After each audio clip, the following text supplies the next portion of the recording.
우리가 누려야 할 복음이란 제목으로 말씀을 전하겠습니다. 여러분 혹시 이런 경험 있지 않으십니까? 저는 자주 경험하는 일인데요.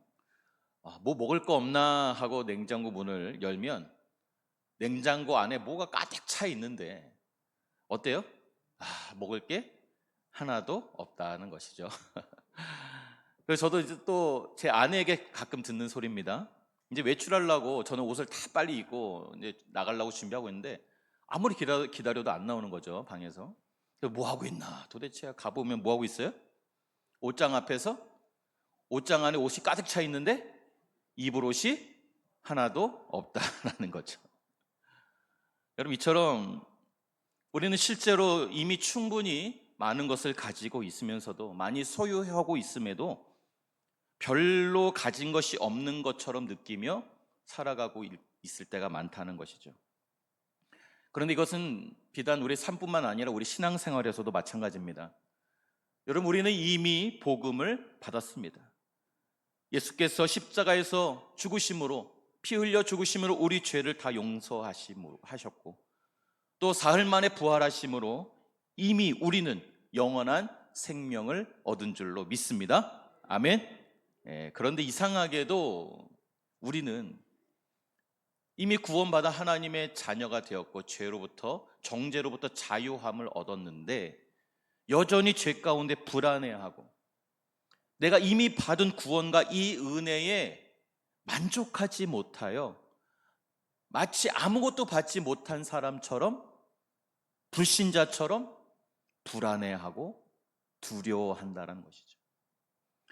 그래서 때로는 내가 이 믿음을 끝까지 지켜낼 수 있을까?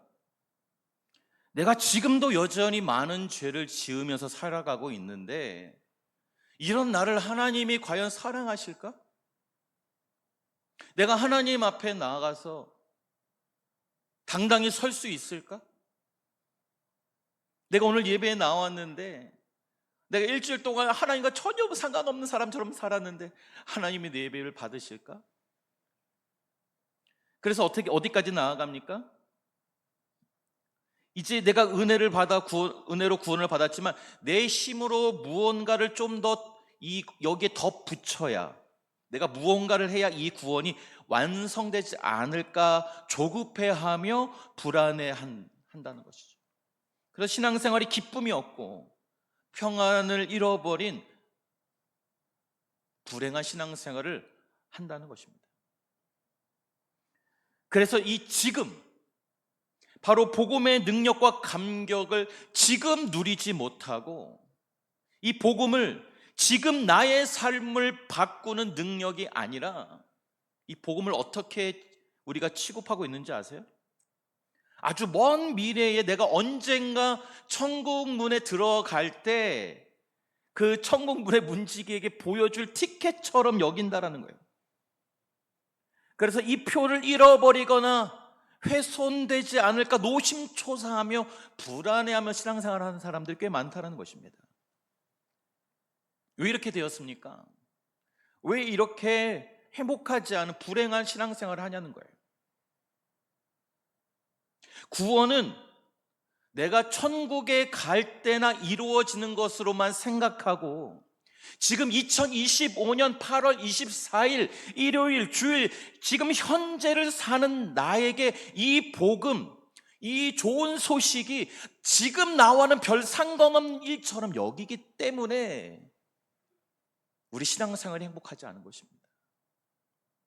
그러니 구원의 감격과 기쁨을 누리며 행복한 신앙생활을 하지 못하고 여전히 이미 가졌음에도 없는 것처럼 불안해하고 아무런 변화가 없는 아무것도 가지지 못한 사람처럼 신앙생활을 계속해서 이어가고 있다는 것이죠. 여러분 우리 성수기 2025년 표가 뭔지 아십니까? 같이 한번 표를 외쳐볼까요? 시작! 본질로 돌아가 새롭게 시작하자. 할렐루야. 아니 어떻게 이렇게 잘하세요? 여기 다 써있죠? 네, 그렇습니다. 본질로 돌아가 새롭게 시작하자예요. 여러분 바로 우리가 복음을 누리는 삶이 본질로 돌아가는 것입니다. 복음을 제대로 알고 제대로 누리는 것이 우리 신앙의 본질이라는 거예요. 그렇다면 여러분, 우리는 어떻게 해야 이 복음을 제대로 누릴 수 있을까요? 이 복음의 본질은 도대체 무엇일까요? 바로 오늘 말씀을 통해 이 복음의 본질을 깨달아 신앙의 본질을 회복해서 새롭게 신앙생활을 시작하시는 저와 여러분이 되시기를 주님의 이름으로 축복합니다. 먼저 첫 번째로, 복음은 하나님과 화평을 누리는 것입니다. 하나님과 화평을 누리는 것이 바로 복음이에요. 우리 1절 말씀 우리 같이 읽겠습니다. 시작. 그러므로 우리가 믿음으로 의롭다 하심을 받았으니 우리 주 예수 그리스도로 말미암아 하나님과 화평을 누리자. 아멘. 여러분, 우린 모두는 다 평안을 원합니다. 평화를 추구해요. 불안을 원하는 사람은 이 세상에 단 한 명도 없을 겁니다. 우리 부활하신 예수님께서도 부활하자마자 제자들을 만나시고 처음으로 하신 말씀이 무엇입니까? 뭐라고 얘기하셨죠? 제자들 처음 만나고 평안하니 에이레네라고 하셨죠. 샬롬. 여러분, 이처럼 인생의 평안이 너무나도 중요하다는 거예요. 그래서 여러분, 전쟁 없는 평화를 사람들이 꿈꾸고, 또 가정 안에서 평화를 소망하고, 또 이 마음의 평안을 추구하기도 합니다. 그러나 여러분, 어떻던가요? 내가 아무리 애쓰고 노력해도 우리가 원하는 이 평화는 오래 가던가요? 얼마 가지 못하던가요? 얼마 가지 못합니다. 사람 사이의 관계도 그렇게 좋다가도 어때요? 한순간에 깨어지는 거예요. 아내와 남편과 좀 더 잘 지내보려고 선물도 좀 이렇게 공수하고 맛있는 것도 먹고 해서 부부간의 평화를 이루지만 그 평안이 오래 가던가요? 일주일을 가기가 어렵습니다. 일주일은커녕 그 다음날 바로 또 평화가 깨지기도 하죠. 이 마음의 평안도 어떻습니까? 지금 오늘 이 순간 내가 평안한 것 같지만 당장 내일 나에게 찾아오는 작은 문제와 시련 앞에 우리는 또 흔들리고 또 넘어진다는 것이죠. 경제적 평안도 지금은 든든한 것 같지만, 지금은 부족함이 없는 것 같지만, 여러분, 한순간에 무너지는 모래성과 같은 것이 바로 이 경제적 물질입니다. 하지만 여러분, 반면에 이 모든 것을 가지고 있고 남부럽지 않은 경제력과 환경을 다 갖추어도 여전히 불안하고 우리 평안하지 못해요. 그래서 돈이 많은 사람들이 그렇게 계속해서 점집을 찾아가고, 심지어 우리 크리스찬들도 미신을 의지하는 것이죠. 왜 그러는 걸까요? 성경은 그 근본적인 이유를 오늘 본문에 뭐라고 얘기합니까? 우리가 하나님과 원수되어서 하나님과의 관계가 깨어졌기 때문이라고 말씀하고 있는 것입니다.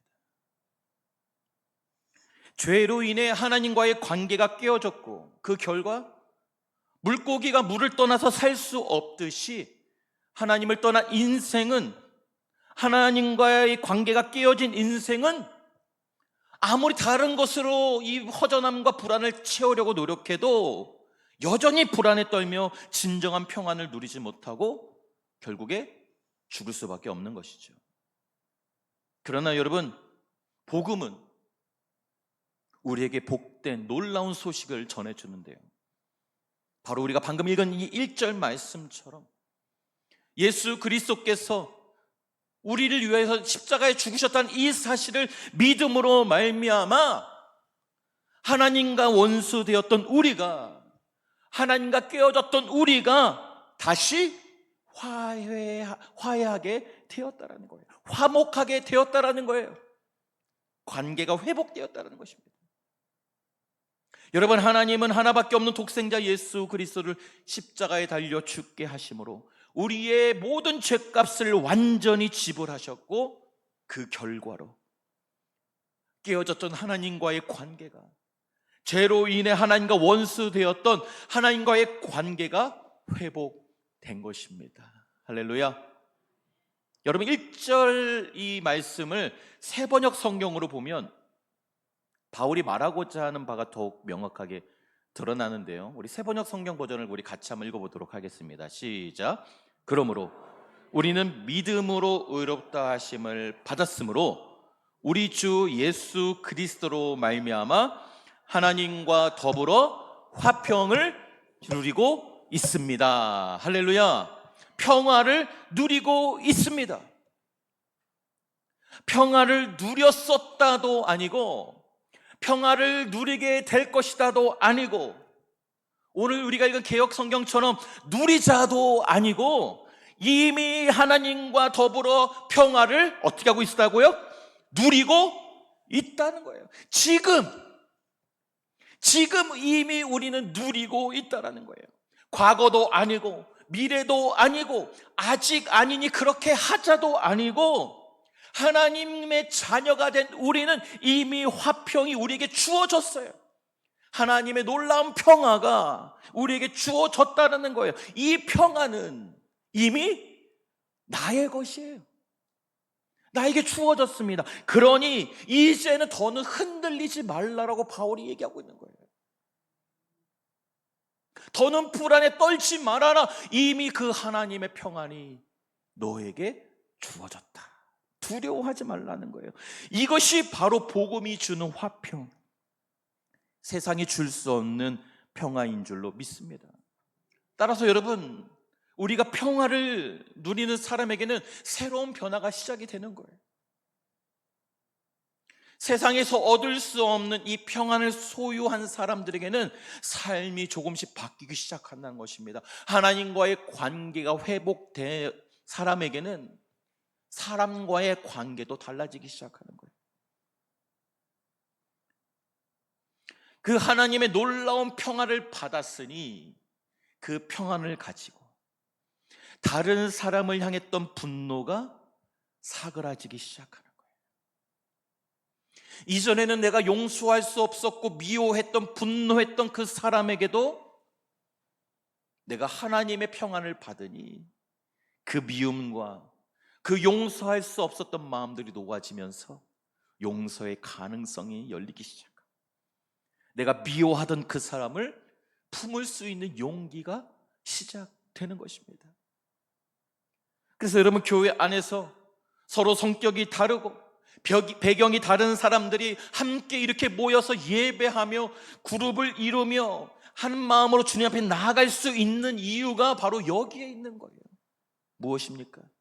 하나님과 화평을 누리는 사람, 하나님과 화목해 된 사람이 늘어나면 늘어날수록 그 교회는 건강한 교회가 되는 것이요, 그 교회 안에서도 참된 평화가 세워지기 시작하는 것입니다. 사랑하는 성도 여러분, 우리는 이미 예수 그리스도 그 보혈의 능력으로 의롭다 하심을 받았습니다. 그리고 이미 하나님과의 관계는 회복되었습니다. 그러니 이제 더는 의심하지 마시고 더는 흔들리지 마시고 하나님 앞에 나아가 주님 앞에 나와 그 화평을 누리시기를 바랍니다. 이것이 복음을 누리는 첫 걸음인 줄로 믿습니다. 두 번째로, 여러분, 복음은 환난 중에도 즐거움을 누리는 것입니다. 바울은 로마서 5장에서 즐거워한다라는 이 동사를 3번이나 반복하고 있어요. 2절에 보면 하나님의 영광을 즐거워하고, 3절에 환난 중에도 즐거워하고, 그리고 11절에 하나님 안에서 즐거워하느니라. 여러분, 복음을 누린다는 것은 무엇을 의미하냐? 바로 즐거움이 동반된다는 거예요. 복음을 누린다는 게 뭐 거창한 게 아니에요. 뭐 엄숙하고 거룩한 것을 얘기하는 것이 아닙니다. 복음을 누리는 자의 삶에는 기쁨과 즐거움이 넘치는 거예요. 여러분, 우리 주변에 그런 분들 있지 않으세요? 항상 웃으세요. 그냥 항상 긍정적이에요. 항상 평화주의자예요. 모든 일에 웃으면서 기쁨으로 생활하시는 분들이 있어요. 벌써 딱 떠오르는 분이 있잖아요. 여러분, 바로 그런 분들이 복음을 누리며 사시는 분들이에요. 물론 제가 지난주에도 나눴지만 우리가 환난 중에 즐거워한다는 말은 참으로 어려운 일입니다. 내 힘으로는 불가능한 일이에요. 여러분, 몸이 아픈데 어떻게 즐거워할 수 있겠어요? 경제적으로 무너지고 소망이 끊어지고 사라졌는데 어떻게 기뻐할 수 있겠어요? 그러나 여러분, 여기서 바울이 말하는 기쁨은 그 어떤 마인드 컨트롤을 하거나 억지로라도 기뻐하라는 말씀이 아니에요. 상황이 바뀌거나 환경이 개선되어서 생기는 그 감정을 얘기하는 것이 아니라 바로 하나님의 약속이 나에게 주는 그 확신에서 솟아나는 기쁨이라는 거예요. 내 환경은 그대로이고 바뀐 건 아무것도 없지만 하나님의 약속을 바라보며 그 약속을 확신하고 그 확신 가운데 솟아나는 기쁨이라는 거예요. 반드시 그 일이 이루어질 것이다. 반드시 하나님께서 나에게 기쁨을 회복시켜 주실 것이다. 반드시 하나님께서 나의 남편을 주님께로 인도하실 것이다. 반드시 하나님께서 나의 사업을 회복시켜 주실 것이다라는 이 확신이 내 마음 가운데 있을 때 환경은 그대로일지라도 내 마음에 기쁨이 일어나기 시작한다는 거예요. 그러면 그 약속이란 무엇입니까? 하나님의 손이 나를 환난 가운데 절대로 방치하지 않으신다는 바로 그 확신이에요. 어려움 가운데, 멸망하는 가운데 날 그대로 내버려 두시는 분이 아니라는 그 확신. 하나님은 환난을 통해 나를 붙드시고, 그리고 기다림, 인내를 배우게 하시고, 그리고 나를 순금처럼 단련하셔서 결국에 더 단단한 믿음의 사람으로 세우시고 완전한 소망으로 이끄실 것이라는 그 하나님을 향한 그 확신, 이 확신 때문에 기뻐할 수 있게 되는 것입니다. 이 한국을 방문하신 한 선교사님께서 한국 교회에서 이제 교회들을 방문하시며 예배를 드린 소감을 나누는데 그 선교사님이 이렇게 얘기하시는 거예요. 한국 크리스찬들은 너무 표정이 어둡다는 거예요, 교회에 와서. 근데 저도 느끼는 바입니다. 저는 이제 제가 앞자리에 앉잖아요. 그럼 저는 이제 아시는지 모르겠지만 이렇게 많이 돌아봅니다. 성도님들의 표정을 봐요, 사실. 그러면요, 웃으시는 분이 거의 없어요. 심지어는 제가 이렇게 인사를 해도요,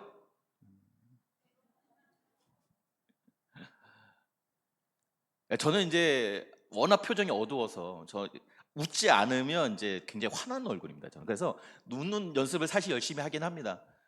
그래서 이제 웃으려고 노력을 해요. 그래서 웃으면서 아주 반갑게 인사를 해도요, 그냥 뭐 하는 둥 마는 둥. 예배를 드리며 찬양하는 모습도 제가 가끔 우리 성도님을 봅니다. 그러면요, 그냥 눈을 깜빡깜빡 하시면서 무표정으로 찬양을 하시더라고요. 그러니까 크리스찬들이 너무 어둡다는 거예요. 예배 드리러 오는데 다들 무거운 표정으로 인상을 팍팍 쓰면서 예배를 드리다라는 것이죠. 그래서 이 선교사님이 도대체 왜 그러냐, 한국 크리스찬들은 왜 이렇게 어두운 모습으로 예배를 드리냐. 그래서 이 목사님, 이 선교사님을 초청한 그 교회 담임 목사님이 이렇게 대답했다는 거예요. 할 말이 없어서. 한국 교인들은 예배당을 들어올 때 예수님의 십자가 고난을 묵상하기 때문에 표정이 어둡습니다 라고 변명을 한 거예요. 할 말이 없으니까. 그러자 이 선교사님이 이렇게 얘기했답니다. 그렇군요. 한국 크리스찬들은 예수님이 부활하신 것은 잊어버리셨나 봐요.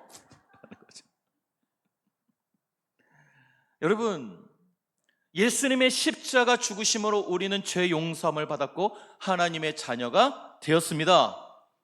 그리고 주님의 부활하심으로 그 부활의 영광과 기쁨을 누리는 자가 되었습니다. 그런데 우리는 주님의 부활하심을 잊어버리고 계속해서 너무 십자가로 돌아가서 주님을 계속 십자가에 못 박고 있는 건 아니냐는 거예요. 외국 선교사님 눈엔 그렇게 보였다는 거죠. 여러분 한번 생각해 보십시다. 여러분 십계명에 안식일을 지켜라고 했는데, 여러분 안식일이 원래 무슨 요일입니까? 토요일입니다. 토요일이죠. 근데 우리 지금 무슨 날 예배를 드리고 있어요? 주일날, 일요일날 드리고 있잖아요. 그럼 우리 십계명 지키고 있어요? 안 지키고 있어요? 문자 그대로 하면 안 지키고 있죠. 그러면 왜 우리는 토요일 안식일을 지키지 않고 왜 일요일, 주일을 지키고 있느냐는 거예요. 왜 그런 줄 아세요? 왜 그렇습니까? 예수님의 부활을 기념하고 그 부활을 기쁨하고 우리 그 부활을 통해서 구원받은 우리가 하나님 앞에 기쁨으로 예배하기 위해 우리는 주일을 지키고 있는 거예요. 안식 후 첫날 부활하신 그 예수님의 부활을 기념하고 기뻐하기 위해 우리가 주일을 지키고 있는 거예요. 따라서 여러분, 우리가 주일날 예배당에 와서 드리는 이 예배는 주님의 부활하심을 기뻐하고 즐거워해야 하는 날이 맞는 거예요. 할렐루야. 예배 드릴 때 기뻐하시길 바랍니다. 즐거움으로 여러분 예배당에 오시기를 바라요. 느헤미야 8장 10절 하반절 말씀 우리 같이 한번 읽겠습니다. 시작. 이날은 주의 성이니 근심하지 말라. 여호와로 인하여 기뻐하는 것이 너희의 힘이니라. 할렐루야. 주님을 기뻐하는 것이 우리의 힘이요, 이것이 복음이요, 이것이 복음을 누리는 자의 삶인 줄로 믿습니다. 주님이 지금도 살아계시고 지금 이 순간에도 우리와 함께 하시며 환난 중에 우리를 도우시는 분이라는 사실을 믿으시고 이 기쁨, 이 즐거움을 지금 누리시기를 주님의 이름으로 축복합니다. 마지막 세 번째로, 복음은 하나님의 사랑을 누리는 것입니다. 복음은 하나님의 사랑을 누리는 거예요. 5절 말씀 같이 읽겠습니다. 시작. 소망이 우리를 부끄럽게 하지 아니함은 우리에게 주신 성령으로 말미암아 하나님의 사랑이 우리 마음에 부은 바 됨이니. 아멘. 하나님의 사랑이 우리에게 부은 바 되었다. 여러분, 우리가 신앙생활에 있어서 가장 중요한 것 중에 하나가 무엇이냐? 바로 확신이에요. 확신. 흔들리지 않는 믿음. 여러분, 우리가 아무리 지금 내 상황이 좋아도요, 부족함이 없어도요, 이 마음속에 확신이 없으면 흔들릴 수밖에 없어요. 반대로 아무리 어려운 상황 가운데 있을지라도, 소망이 없을지라도 내 마음 가운데 확신이 있으면 흔들리지 않고 버틸 수 있는 거예요. 그러면 이 확신의 핵심이 무엇입니까? 우리가 무엇을 확신해야 되냐는 거예요. 그것이 바로 무엇이냐? 하나님의 사랑이라는 것입니다. 우리 서로 옆에 분에게 인사하십시다. 하나님, 당신을 사랑하십니다. 나도 당신을 사랑합니다. 할렐루야. 이것을 확신하는 거예요. 하나님은 나를 사랑하신다. 여러분, 우리 이렇게 사랑한다는 말을 쉽게 할 수 있어요. 목사가 시키니까 사랑한다고 하잖아요. 할 수 있어요. 남녀 간에도 그렇고요, 부모와 자식 간에도 사랑한다고 말하는 것이 그리 어려운 일은 아닙니다. 하진데 말로만 하는 사랑은 진정한 사랑일까요? 아닐까요? 아니죠. 여러분, 진정한 사랑은 표현되어야 되는 거예요. 내가 누군가를 사랑하면요, 어떻습니까? 우리 청년들은 몰래 사귀잖아요. 그죠? 네. 근데요, 자기네들은 몰래 사귄다고 생각하지만 어때요? 다 티가 나게 돼 있어요. 이 목회하다 보면요, 본인들은 비밀 연애 한다고 그러는데 이렇게 눈빛만 봐도 알아요. 예, 교회 들어오는 수가 누구를 쳐다봐요. 예, 다 보이는 거죠. 눈빛만 봐도 달라지는 거예요. 다른 것들 다 블로우 처리되고요, 그 사람만 보이는 거예요. 하늘의 별도 따라줄 수 있어요. 이전에 없던 용기가 생겨서 프로포즈도 하게 되는 거예요. 여러분, 이처럼 사랑은요, 표현되어지고 내가 사랑하는 만큼 행동으로 나타나는 것이 사랑이에요. 그래서 그 모습을 통해서 저 사람이 나를 사랑하는구나, 라는 걸 느끼게 되는 거죠. 여러분, 그렇다면 하나님은 사랑이시고 우리를 너무나도 사랑하시는데 그 사랑을 어떻게 표현하셨다는 거예요? 어떻게 우리를 향한 그 사랑을 우리에게 어떻게 보여주셨습니까? 바울은 오늘 본문 6절과 8절을 통해 하나님의 사랑의 그 정도를 표현하는데요, 6절에 우리가 아직 연약할 때에, 8절에 우리가 아직 죄인 되었을 때, 우리가 아직 연약하고 아직도 죄인이었을 때, 그럼에도 불구하고 예수님은 우리를 위해 죽으셨다는 거예요. 이것은 무엇을 의미합니까? 하나님은 우리가 의로워졌을 때 사랑한 게 아니라는 거예요. 우리가 경건해졌을 때 우리를 사랑하신 것도 아니에요.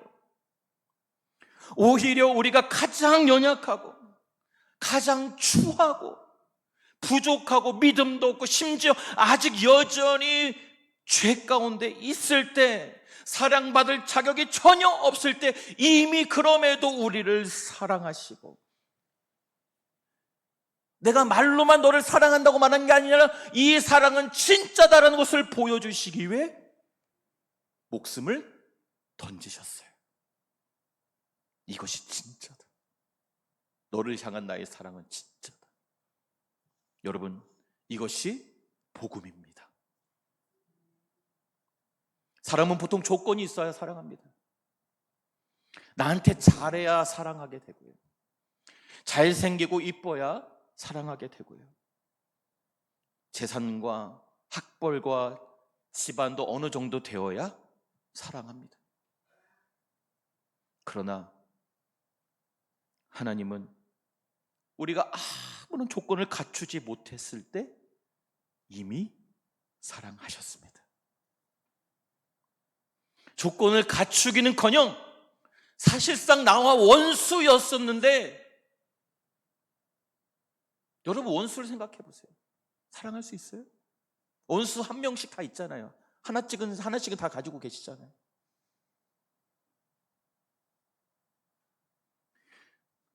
그런데 이렇게 원수였을 때도 나를 사랑하셨네요. 여러분, 생각해 보세요. 이제 나는 원수에서 누가 되었어요? 하나님의 자녀가 되었잖아요. 원수였을 때도 나를 위해 목숨을 던지셨는데 지금 하나님의 자녀가 된 나를 어떻게 여기시겠어요?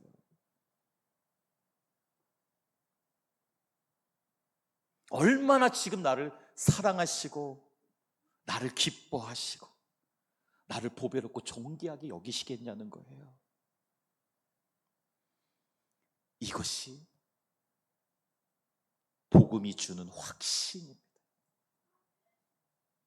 원수였을 때도 나를 위해 죽으셨다면 하나님의 자녀가 된 지금의 나를 위해서 무언들 못하시겠냐는 거예요. 이것이 복음의 확신. 이 확신이 있을 때 우리는 어떤 상황에서도 기뻐할 수 있게 되는 거예요. 상황이 좋아서 기뻐하는 게 아니에요. 성도의 기쁨은 상황과 환경 때문이 아니라 하나님과의 관계성에서 나오는 것입니다. 하나님과의 관계가 끊어지지 않았다는 그 사실, 절대로 그 무엇도 하나님과 나 사이를 끊을 수 없다는, 하나님은 반드시 나를 붙드시고 나를 영원히 사랑하신다는 그 확신, 그것이 우리의 기쁨의 근원인 줄로 믿습니다. 그러므로 사랑하는 성도 여러분, 하나님의 사랑을 의심하지 마시기를 바랍니다. 우리가 넘어질 때도, 우리가 실수할 때도, 우리가 흔들릴 때도, 죄를 범할 때도 하나님은 사랑이시니 그 하나님의 사랑은 여전히, 아니 영원히 유효하고 그 사랑은 언제 어디서나 나와 함께 하심을 믿으시길 바라요.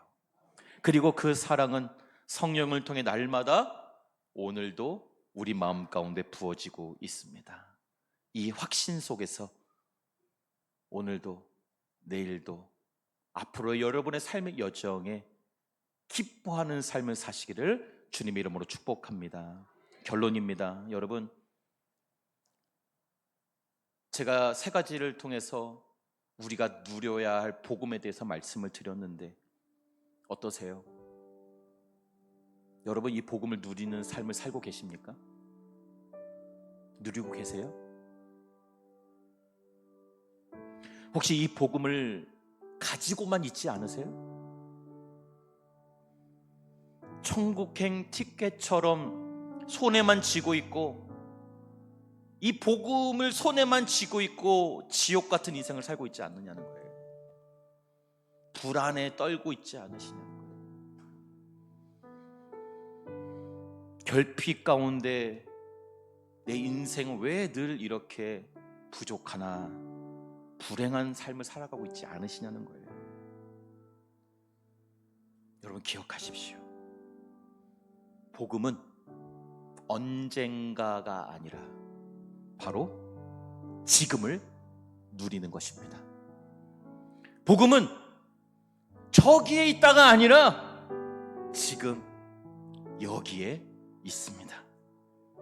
복음은 먼 훗날 죽음 이후에나 필요한 것이 아니라 오늘 나의 삶 속에 실제로 내가 누려야 할 능력인 줄로 믿습니다. 이제 이 복음을 가지고만 있는 신앙에서 벗어나 누리는 신앙으로 나아가시기를 축복합니다. 하나님과 화평을 누리고 환난 중에도 소망을 붙잡고 기뻐하시며 성령께서 부어주시는 이 하나님의 사랑을 확신하며 기뻐할 때 이 복음을 누리는 삶이 저 여러분의 가정과 일터에 흘러가고, 또 우리 교회와 우리 교회 안의 각 기관과 여러분의 셀 모임 속에 흘러가게 되고, 우리 삶과 우리 성서교회는 바로 진정한 회복과 부흥을 경험하게 될 줄로 믿습니다. 복음을 누리는 복된 삶이 되시기를 주님의 이름으로 축복합니다. 같이 찬양하고 기도하겠습니다.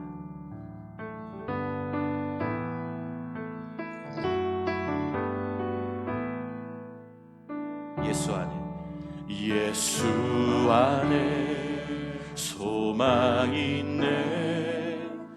내 빛과 힘 나의 노래, 환난 중에 도우시는 주 나의 견고한. 예수 안에 소망이 있네.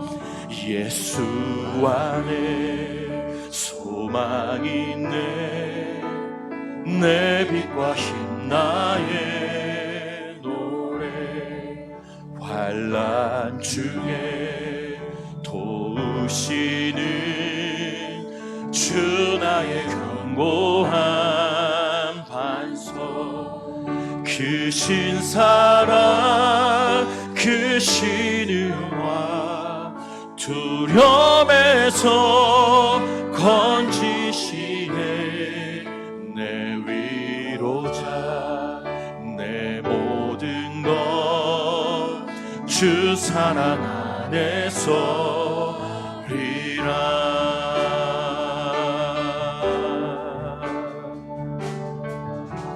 완전하신 하나님이, 완전하신 하나님이 우리와 같이 되셨네. 주 사랑과 그 공의로 세상을 구원하. 십자가에 주 달리사, 십자가에 주 달리사 그 진노를 거두셨네. 내 모든 죄 담당하신 주 은혜 안에 살리라. 죽임당한 세상의 빛 어둠 속에 누이셨네. 영광스러운 그날의 날 무덤에서 부활해 승리하신 우리 주님, 원수를 물리쳤네. 주의 것, 주 나의 것, 주 보혈 안에서 승리하신 우리 주님, 승리하신 우리 주님, 원수를 물리쳤네. 나 주의 것, 주 나의 것, 주 보혈 안에 살리라.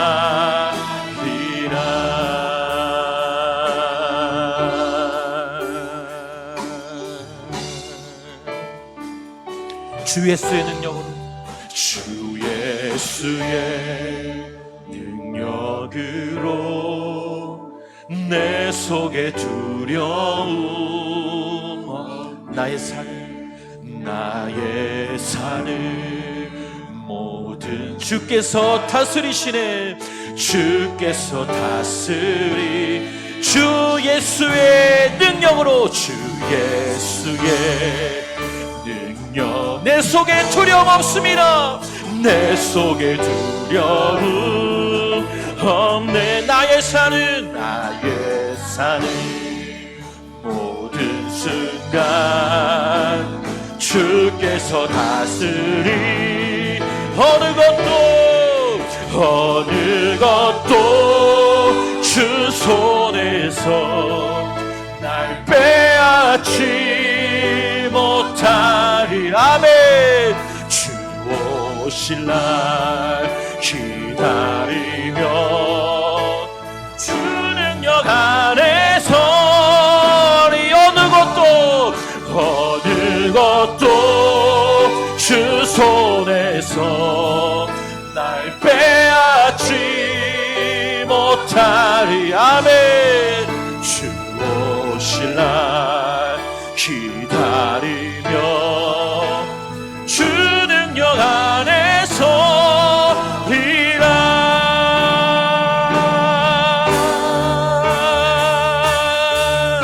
믿음으로 같이 선포합니다. 굳건한 반석 기시니 그 위에 내가 서리라. 그 위에 내가 서리라. 한 번 더 믿음으로 굳건한 반석 기시니 그 위에 내가 서리라. 그 위에 내 복음의 반석에 서겠다고 우리 한 번 더 믿음으로 선포합니다. 굳건한 반석 기시니 그 위에 내가 서리라. 그 위에 내가 서리라. 굳건한 반석 이시니 그 위에 내가 서리라. 그 위에 내가 서리라. 우리 말씀을 기억하며 기도하실 때 주님 말씀으로 오늘 우리를 불러주셔서 감사합니다. 그러나 복음을 이미 소유했으나 그것을 잃어버릴까, 이 복음이 변경될까 두렵고 떨리는 마음을 주여 오늘 이 시간 내려놓게 하여 주시옵소서. 예수를 믿음으로 의롭다 하신 그 은혜를 지금 나의 삶의 현장에서 누리게 하시고 흔들림 없이 은혜의 보좌에 담대히 나아가게 하여 주시옵소서. 환난 중에도 기쁨으로 우리를 붙들어 주시옵소서. 눈물 가운데서도 하나님의 일하심을 보게 하여 주시옵소서. 십자가와 부활이 오늘 이 순간 나의 기준이 되게 하여 주시옵소서. 하나님의 사랑을 마음에 부어 모든 두려움과 정죄가 잠잠해지고 하나님의 자녀의 기쁨이, 즐거움이 나의 삶 가운데 회복되게 하여 주시옵소서. 이 복음을 내가 누리게 해달라고 우리 말씀을 기억하며 주여 외치고 기도하겠습니다. 주여.